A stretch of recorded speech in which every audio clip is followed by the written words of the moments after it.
but now in Davao City.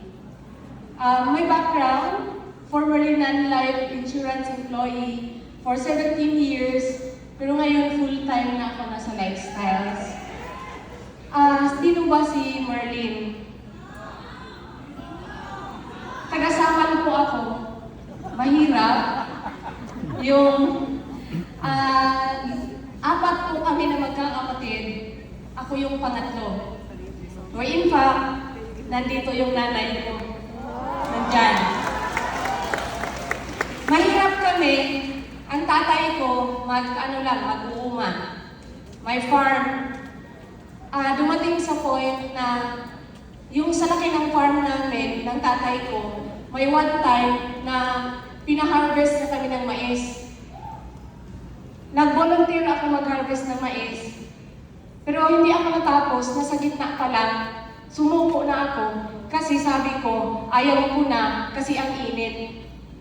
Sabi ko, mag-aral ako ng mabuti para matapos ko yung college ko kasi ang akala ko pag matapos ng pag-aaral, yayaman. By the grace of God, sa aming apat na magkakapatid, ako lang yung naka-college. I graduated 2 years course, secretarial. And after graduation, nakapagtrabaho naman kaagad. And thankful ako kasi nasabi ko, blessed ako ni Lord. Kasi sa lahat ng mga hinihingi ko sa Kanya, binibigay niya. So, dumating na sa punto na, siyempre maganda ako. Nakita ako ng husband ko, ay ng kapitbahay namin ng office. So sa ganda ko, naakit ko siya. So, nag-asawa kami, no other than National Marketing Director, Noel Dingding. So, ang akala ko, kasi i-background ko, check ko siya, sabi ko, maganda naman yung kanyang trabaho kasi ano siya, marine surveyor. Sabi ko, may pera ito kasi may barko. Kaso lang, nung nagkaanak na kami, kasi nabuntis agad ako, nung nagkaanak na kami, nagulat na lang ako, kulang yung kita namin. Ang worst pa, yung mga anak ko, puro asthmatic, nagmana sa akin.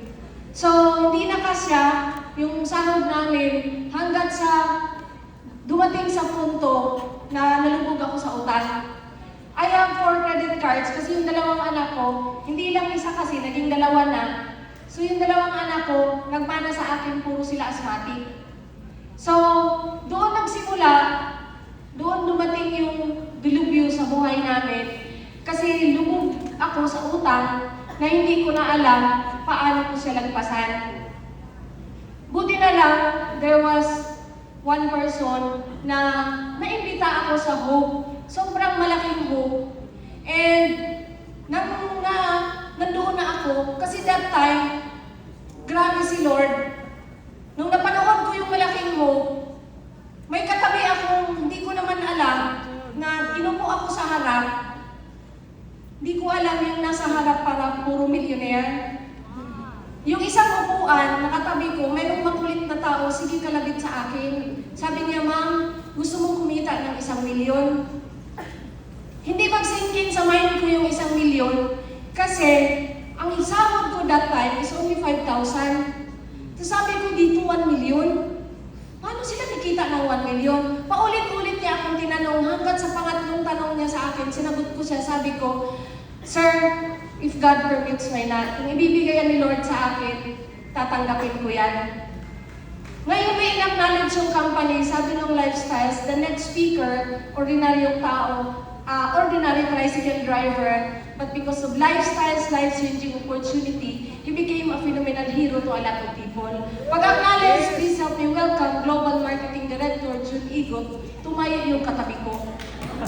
I was so inspired. Sabi ko, shucks, tricycle driver, naging millionaire. Hindi ko maakalain na yung katabi ko pala milyonaryo. So doon, nagbalik yung gusto ko na ayaw ko na ng mais. Sabi ko, kung tricycle driver siya, nagawa na yung business, kaya kong gawin to.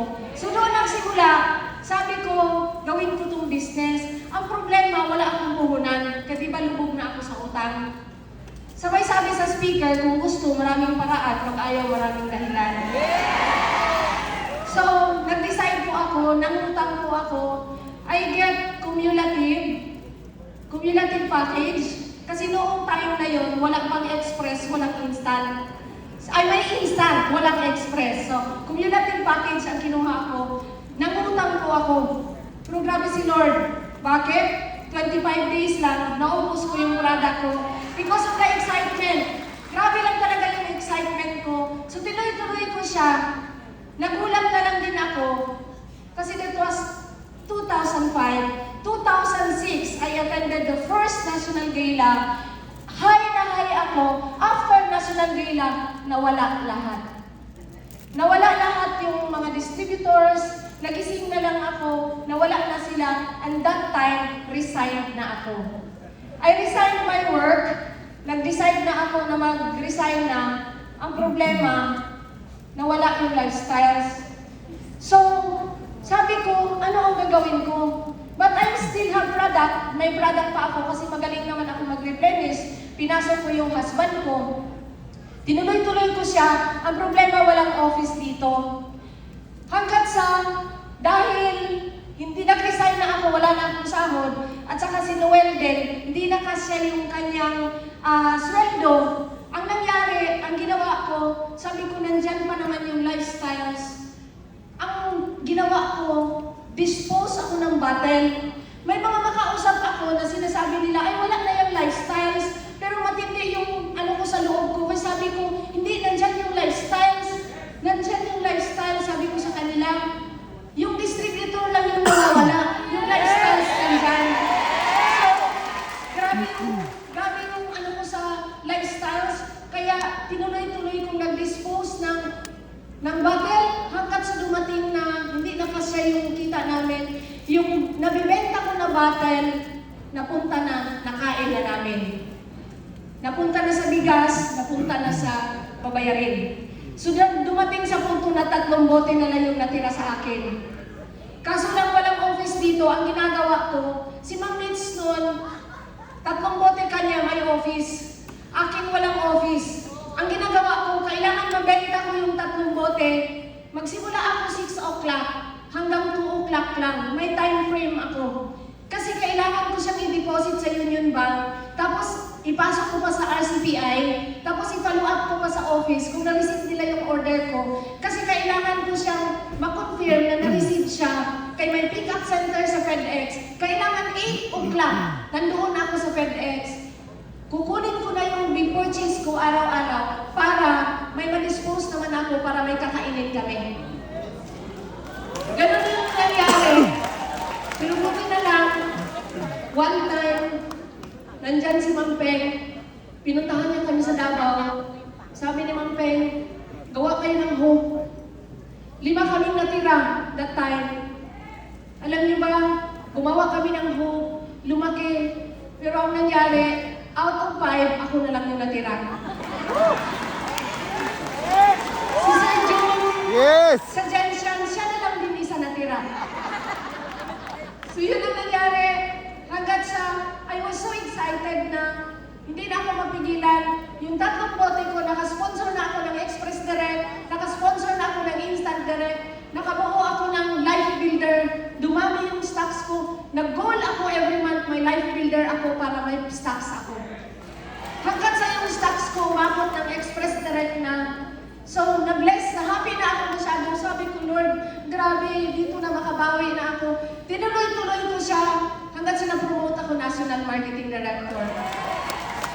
Dumami na kami, yung leg ni Mr. Walls, dumami na sila kasi yan yung pinakamalaki kong leg. At saka, yung leg ko rin sa Arakan under National Marketing Director, Ma'am Zeli Agaser. Sobrang laki na rin ng Kidapawan team. Kaya sabi ko, Lord, iba na to. Tinuloy-tuloy ko lang na-promote na International Marketing Director. Nung naging International Marketing Director na ako, tinuloy ko, sabi ko, mag-GMD na ako. Bakit? Kasi lahat ng kabats ko, GMD Angie, GMD Mitch, GMD Durin, GMD Mamalu, lahat sila, GMD na sila, ako na lang yung naiwan. Kaya sabi ko, mag-GMD na ako. Dumating si Ma'am Elsa, nag-GMD na rin siya. Sabi ko, paano na to? Kaya I ran my GMD run. Since I was IMD, tinuloy-tuloy ko siya ang run. Kaso lang, hindi pinalad. I enrolled 90-day program. Hindi na hit nung 90-day program, enroll ako ulit. And grabe, last hanggang sa dumating yung May, sabi ko kay Ma'am Peng, ito na, mag-GMD na ako. Mag-GMD na talaga ako. Hindi namin na-hit ng May. Sabi ko kay Ma'am Peng, hindi ko na-hit. Sabi niya sa akin, anong gagawin mo? Sabi ko, bayho ko ba yung kunin ko ng June? Grabe. Doon, di ko na alam kung anong gagawin ko, pero in my mind, sabi ko, gawin ko to ng June. First week, hataw kami ng hataw. Kaso lang, dumating sa punto na parang yung aking mga downline, nanghihina din sila. Sabi ko sa mentor ko, Ma'am Peng, ano ang gagawin ko? Hindi ko alam kung susupport yung mga downline ko sa run ko ngayon. Pero sabi ni Ma'am Peng, huwag ka mag-alala, mayroon yan. Buti na lang si Ma'am Peng, grabe yung puso. Every time makausap ko siya, alam mo, parang nasindihan yung puwet ko. Parang talaga siya nasindihan. After the RLT in June, I enrolled a master class. And doon sa master class, sabi ko, mahihit ko na ito. Kasi doon sa master class, lumakas yung loob ko. Dahil ang galing ng mga kasama ko sa master class. Ang galing nila, siyempre ako hindi ako magpatalo. Kung magaling sila, mas magaling ako. So, at saka ang galing din ng aking teacher, GMD, Global Marketing Director, Ma'am Elsa Baldago, and Global Marketing Director, Ma'am La Arnie. Sabi ko, tuloy na to. Alam mo, grabe si Lord. Hindi na ako nakatulog. Parang, ang tulog ko na lang, 2 oras. Hindi ko alam bakit. Hindi ko siya mapaliwanag, pero excited ako. Gusto ko ng umaga na. Kaya sabi ko kay Ma'am Peng, kulang yung oras sa akin. Sa araw, every time, kulang talaga. Kung pwede lang lahat araw, walang gabi. Yung isang leg ko sa Samal, dati ayaw kong mag-drive na tatawid na mag-isa lang. Pero nung time na yun, grabe ang tapang ko. Sabi ko, hindi pwede. 6 o'clock, first trip pa lang, nandoon na ako. Kasi sabi ko, hindi pwede hindi mahit ng run. Pagdating doon, buti na lang, ang galing ng aking power leg. Lahat, nandyan na yung ipakausap niya sa akin. At saka ako rin, para rin akong leon. Pag makita ko sila, konti lang, ay grabe, sunggaban ko na sila. Kulang na lang sa kalin ko sila para malabas yung pera nila. Ganun ang nangyari. Grabe. Tuloy-tuloy. There was one time pa na nag-drive ako. Hindi ko alam na, akala ko pasahero ako, tulog na pala ako. Buti na lang nandoon yung sa likod ko, binusinahan niya ako ng malakas, nagising ako, sabi ko, ay driver pala ako. Hindi pala ako passenger. So, ganun ang nangyari, pero because of the excitement, walang sawa, grabe, tuloy-tuloy. Dinrive ko din yung isang leg ko, na grabe din yung kakulirikan. Imagine mo, alas 4 pa lang, gising na siya. Hindi pa ako nagising, siya gising na. Power leg, ED6 QLPL, Rosalinda Puchades.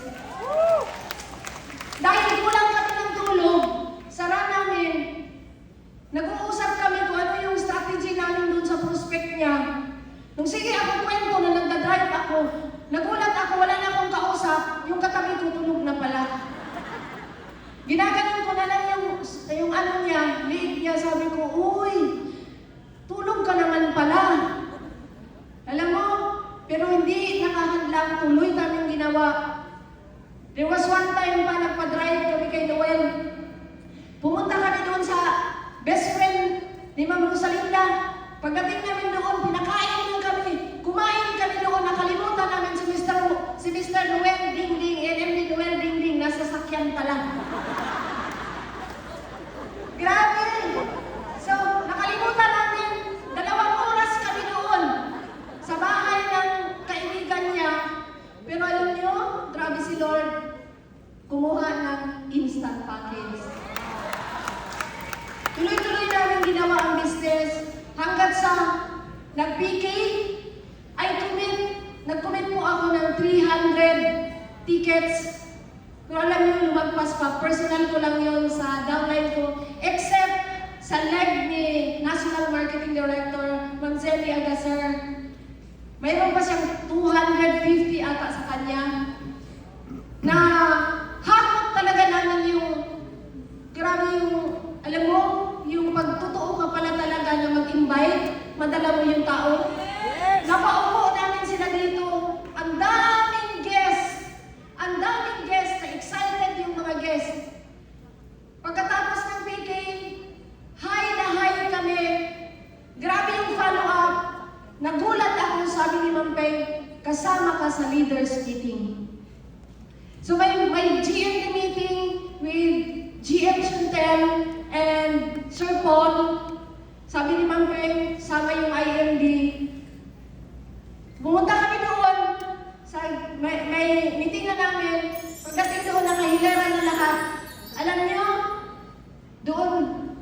doon ang grabe. Bakit? Nakaupo na kami lahat.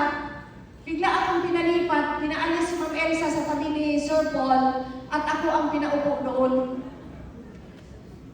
Imagine mo, doon ako sobrang na-pressure. Kasi sabi ni Sir Paul, ayaw ko nang ibanggit yung pangalan mo na IMD ka pa. Sabi niya, kailangan mag-GMD ka na. So sabi ko, Sir, actually, I already run my GMD. Ready na po lahat. Na-meeting ko na yung lahat ng downlines ko with Ma'am Peng. Nag-commit na po sila. Sabi ko, done na ito. Pero, grabe yung kaba ko sa dibdib ko. Grabe yung aking kaba na hindi ko ma-explain. Pero sabi ko kay Sir Paul, done na ito. Done na ito. So, hindi ko mag-English kasi sabi ko kay Ma'am Peng, dugo yung ilong ko dito. Pero thanks God. Sabi niya sa akin, double-double yung name ko. Sabi ko, double-double din yung pressure sa akin. So, tuloy-tuloy, gituloy ko siya hanggang sa na-hit and run. Thank you so much. Thank you sa lahat ng downlines ko na sumusuporta. Powerleg 1, National Marketing Director, Noel Dingding, ang pinakamalaking leg. National Marketing Director, Ma'am Zelly Agaser and Kidapawan, with her team. National Marketing Director, Ma'am Lori Matawin, National Marketing Director, Sir Venice Agaser. Grabe, tuloy-tuloy. Thank you so much sa Power Leg 3, Arnie Domingo, and Power Leg 4, Rosalinda Puchades, Power Leg 5, and her team. Hindi ko na kayo maisa-isa, pero alam nyo na, alam nyo kung sino kayo. Power Leg 4, Jesse Morales, and Power Leg 5, Carl Vincent Dingding. So, thank you so much sa inyong lahat. To all GMDs, maraming salamat po sa inyong lahat because you are my inspiration. Lalo na Global Marketing Director, Mama Lu Arellano. Every time you talk, parang natusok yung puso ko. Every time na nagsasalita po kayo, sabi ko, gusto ko na rin mag-GMD. Global Marketing Director, Ma'am Angie Liwanag, maraming salamat po sa inyo. Global Marketing Director, Ma'am Russell Napatulong. Pag magsalita po kayo, grabe yung nararamdaman ko. Lahat po kayo, Ma'am Team, kayo po, grabe.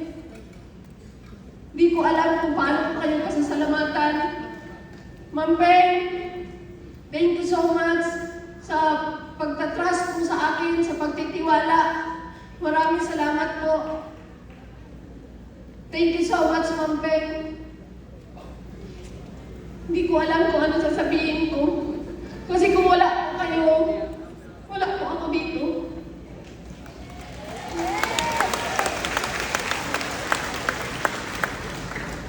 Thank you so much po sa inyong lahat. Lahat ng mga cross lines, kayo po, inspiration ko kayong lahat. Hindi ko kayo maisa-isa. GMB Doris, GMB Luwani, GMB Elsa, maraming salamat sa pagpupush niyo sa akin na maging Global Marketing Director. Maraming salamat po sa inyong lahat. Kasi dati, wala kaming makain. Pero ngayon, GMB na ako.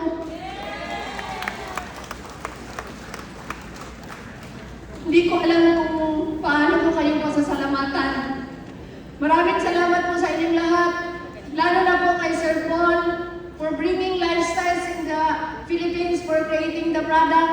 Because lahat po ng health challenge namin sa family, natulungan po lahat. And hindi lang yan, to GM Santel, Ma'am Chantel, thank you so much po. Thank you so much sa lahat corporate. Ma'am Sir Hill, maraming salamat. Ma'am Jill, and sa Davao, Ma'am Joanne, maraming salamat po sa inyong lahat sa pagtsatsaga sa amin. Sir Benjan, thank you so much po.